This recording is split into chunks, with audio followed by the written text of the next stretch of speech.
Hello दोस्तों, क्या आपको पता है कि मणिपुर में वर्तमान हिंसा क्यों हो रही है? और जो अभी एक वीडियो सामने आई जिसमें 2 महिलाओं का सार्वजनिक रूप से यौन शोषण हुआ, तो आखिर क्या वजह है जिसके कारण मणिपुर कई दिनों से जलता आ रहा है?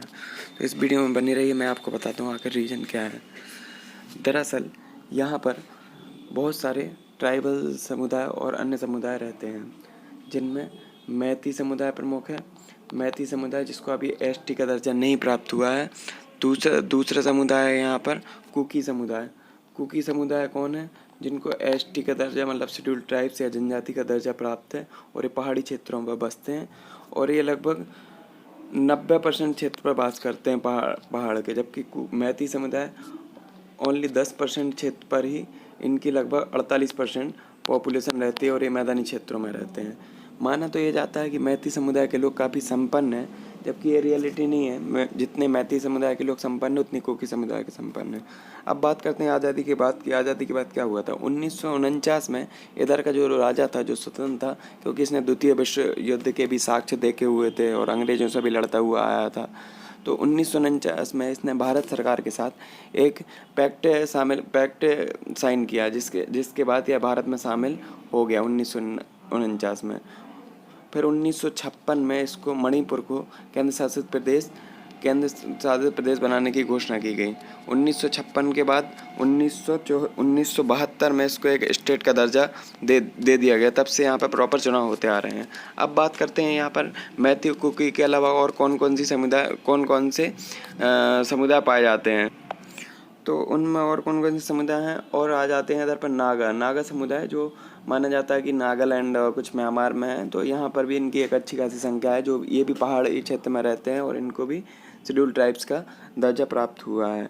अगले की बात करते हैं और नॉर्मल कौन से रहते हैं, तो यहाँ पर बिहारी, नेपाली और जैन समुदाय भी अच्छी खासी संख्या में देखने को मिलता है। दरअसल जो मैती समुदाय है वो वैष्णव धर्म को मानता है, जो लगभग 1850 के करीब यहाँ पर वैष्णव आंदोलन के बाद से इन लोगों ने ये परिवर्तन हो गया, ये वैष्णव संप्रदाय को मानने लगते हैं।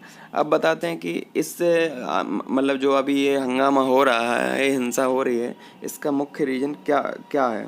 तो दरअसल हुआ क्या कि कुछ दिन पहले यहाँ पर यहाँ के जो मुख्यमंत्री था, उन्होंने घोषणा की कि यहाँ के जो मैती समुदाय है उनको शेड्यूल्ड ट्राइब्स का दर्जा दिया जाएगा, शेड्यूल्ड ट्राइब्स का दर्जा दिया जाएगा। इसके बाद भी हिंसा होने की संभावना थी, लेकिन कुछ खास नहीं हुई। फिर दरअसल हुआ, दूसरी हिंसा तब भड़की जब उसके बाद हाई कोर्ट का डिसीजन निकल कर आया कि यहाँ पर जो मैती समुदाय के लोग हैं उनको शेड्यूल्ड ट्राइब्स का दर्जा क्यों नहीं दिया जा रहा।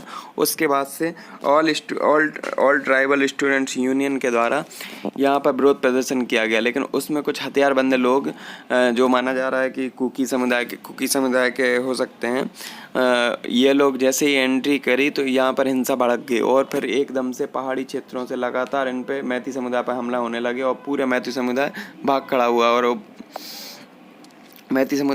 हुआ। और जैसे ये भागा तो यहाँ पर इनके घरों को लूट लिया गया, और पहाड़ी क्षेत्रों से लगातार गोलियाँ चलती रहीं, जिसके कारण ये परमानेंट ही भाग जाएं। लेकिन जैसे ये मैती लोग भागे तो ये दूसरे क्षेत्रों में जहाँ नागा रहती थी, कुकी रहती थी, और इन लोगों के भी ये लोग घर वगैरह लूटने लगे, और ये भी हिंसा पर उतारू हो गए। इसके बाद मिलिट्री भी हुई, और इस पर शांति के लिए एक समिति बनी, लेकिन इसका कोई समाधान नहीं निकल पाया, क्योंकि ये अब जो इनके पास, चूँकि ये आपको पता होगा कि म्यांमार से यहाँ पर लगातार आने वाली कुकी समुदाय के द्वारा यहाँ पर काफ़ी मात्रा में यहाँ पर अफीम की भी खेती की जाती है। इसके कारण इनको हथियार और बाहर से भी समर्थन मिलता रहता है, जो चाइना प्रायोजित या फिर जो म्यांमार वाला है, क्योंकि इधर पर जो ट्रंगल है ना, गोल्डन ट्रंगल है, जो थाईलैंड, वियतनाम और म्यांमार के बीच, इसके कारण यहाँ पर ड्रग्स का एक बड़ा बाज़ार मिल जाता है, और ये यहाँ पर ड्रग्स की खेती करते हैं।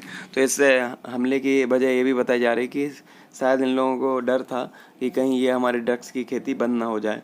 तो ये इसके बाद और क्या रीज़न था, जो ये है यहाँ पर चूँकि लगातार इनको हथियार मिलते रहे हैं, तो इस कारण ये और हमले बढ़ रहे हैं और हिंसा बढ़ रही है। गृह मंत्री की यात्रा के बाद जो लगभग 4 दिन की यात्रा, लोगों को लगने लगा था कि यहाँ पर ये शांति वार्ता हो सकती है, लेकिन इसका अभी तक कुछ हल नहीं हुआ। और जो मणिपुर में दो महिलाओं को सरेआम बाजार में घुमाया गया, उसके बाद से और डर लगा है कि कहीं और हिंसा को बल ना मिल पाए। तो ये था कुल मुद्दा जिसके कारण यहाँ पर लगातार ये हमला हो रही है, हिंसा हो रही है। इस पर आपकी क्या राय है, कमेंट बॉक्स में ज़रूर बताएं। Thank you.